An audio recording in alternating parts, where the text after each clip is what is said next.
Okay, so think about this.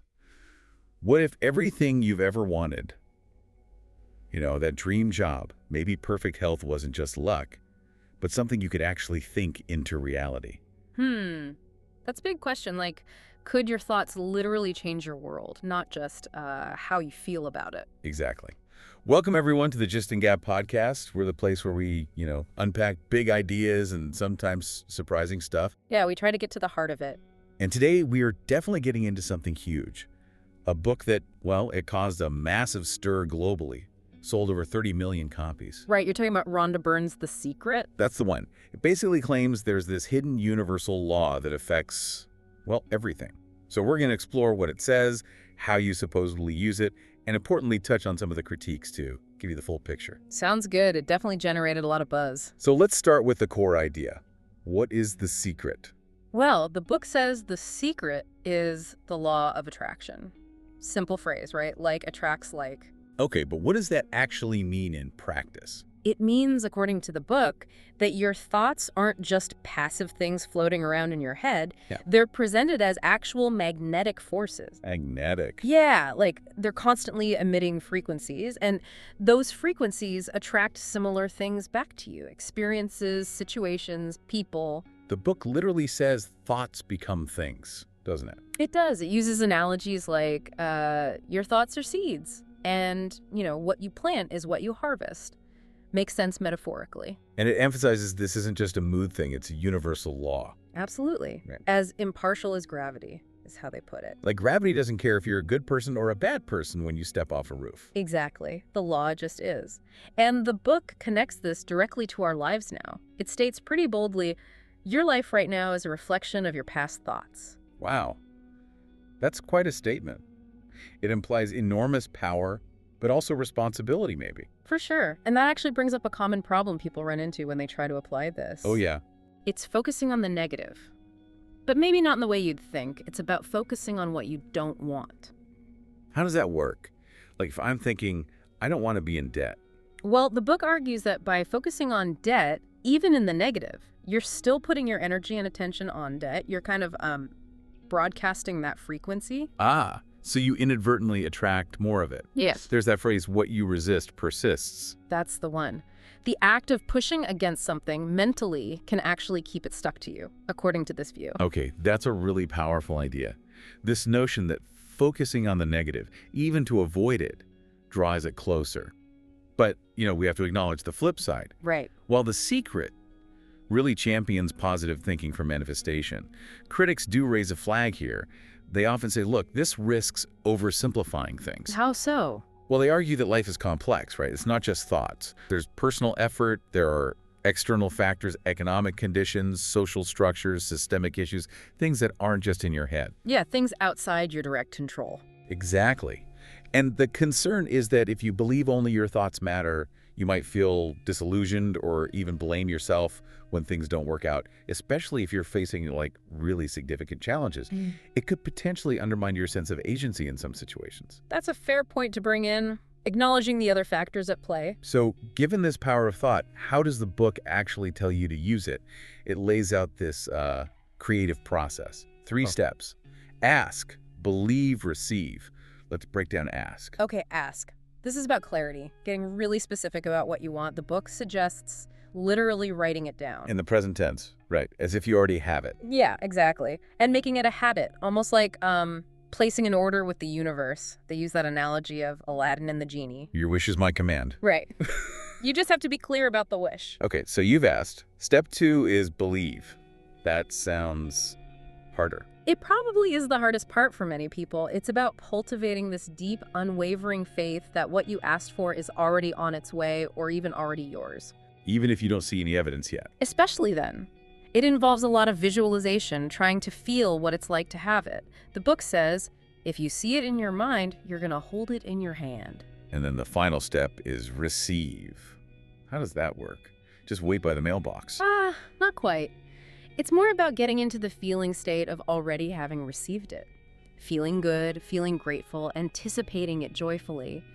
That feeling, the book claims, aligns your frequency to allow it to manifest. So feelings are really key here, not just thoughts. Absolutely crucial. The book points out that tracking every single thought, and it claims we have like 60,000 a day, which sounds exhausting. Impossible. Right.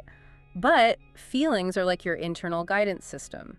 Good feelings mean you're generally aligned with positive thoughts. Bad feelings suggest negative ones. The emotion is a powerful tool to let us know what we're thinking.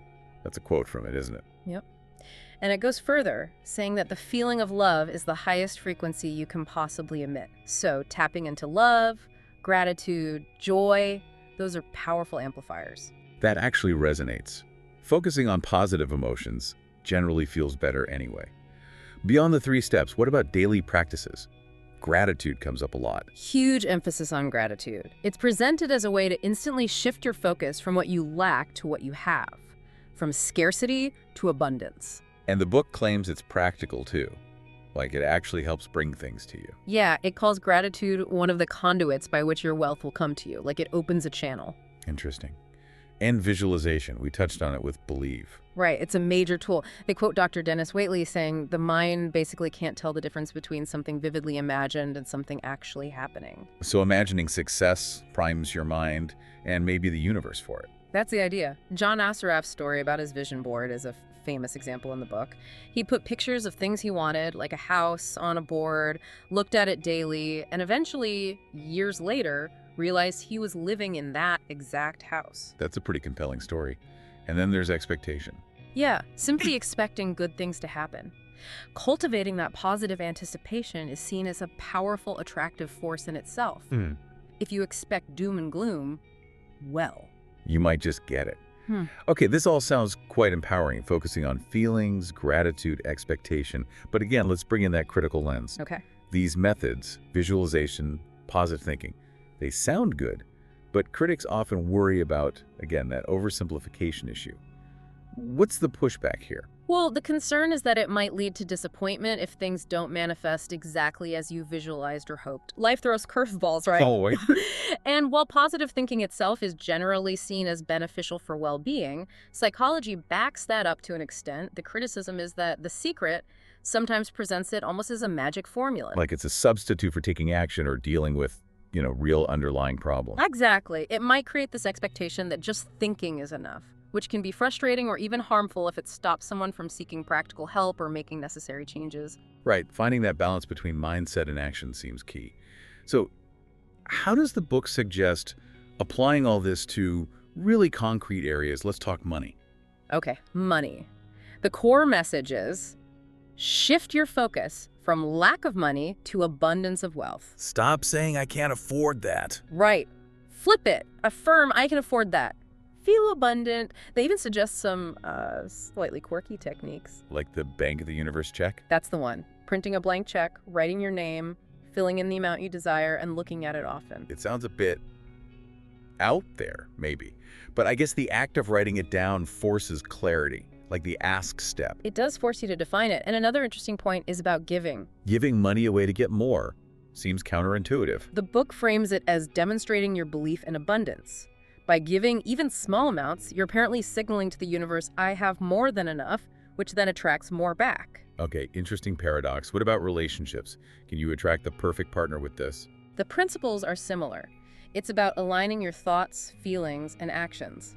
There's that story of the woman clearing out closet space. Right, making physical space for a partner. Signaling readiness. Exactly. But a huge part of it is about self-love first. Unless you fill yourself up first, you have nothing to give anybody. That's the quote. The idea is you attract how you treat yourself. If you treat yourself with love and respect, you'll attract others who do the same. Makes sense. And it also talks about focusing on what you appreciate in the people already in your life, right? Yeah, instead of complaining about their flaws. Because focusing on the flaws, according to the law, just brings you more things to complain about. Focus on the good stuff to get more good stuff. Okay. Now, health. This is a big one, and sometimes controversial. Definitely. The book makes a very strong claim about the mind-body connection. Our body is really the product of our thoughts. Meaning positive thinking can directly impact physical health. That's the assertion. They use the placebo effect as prime evidence. How do they explain that? Basically, if a patient truly believes a sugar pill is a powerful cure, their belief itself can trigger a healing response. They will receive what they believe, and they will be cured. That's a powerful illustration of belief. The book also links stress directly to disease. Yeah, stress is positioned as a major negative influence, while things like laughter and joy are seen as promoting wellness.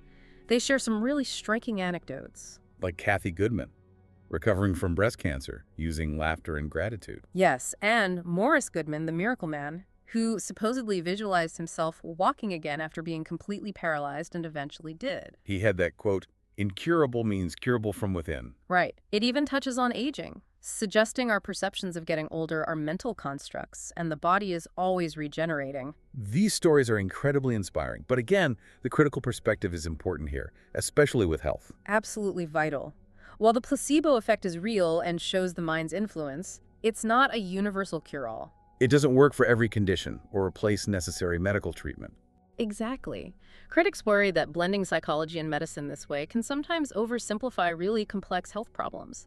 It might downplay the need for medical intervention alongside fostering mental well-being. It's about a balanced approach, isn't it? Definitely. So the book takes this law beyond personal life, right, to the world.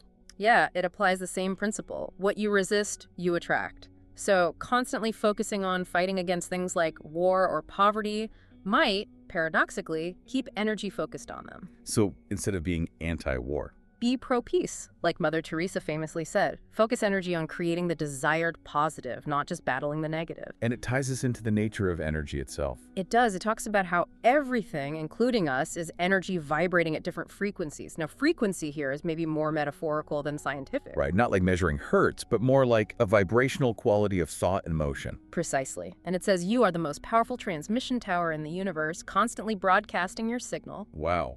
And this connects to unity. Yes, the idea that we are all connected and we are all one, which implies that negative thoughts about others ultimately harm ourselves too, because we're all part of the same whole. That's a profound thought. So, wrapping this all together, what does The Secret say about life's purpose? Is it about manifesting a yacht? Huh. Maybe for some. But Neil Donald Walsh, one of the contributors, offers a really interesting take. Your purpose is what you say it is. Meaning there's no single preordained purpose we have to find. Apparently not. You get to choose. You define it. And Jack Canfield really emphasizes joy as the core. Find what brings you joy and do that. Pretty much. His mantra is almost, if it ain't fun, don't do it. The main instruction boiled down to, be happy now, feel good now. That's the only thing you have to do. So the ultimate message is one of empowerment. Absolutely. You are the architect of your life. You hold the key. Even you are the master of the universe. It puts all the power and maybe all the responsibility squarely in your hands, or rather, in your thoughts and feelings. It really makes you think. If our thoughts truly have this kind of power to shape reality, health, wealth, relationships, then how much of our current life is maybe just a story we keep telling ourselves through our focus? And if it is a story? What new story are you ready to start writing right now? Maybe something to ponder, maybe even experiment with the power of your own thoughts and feelings.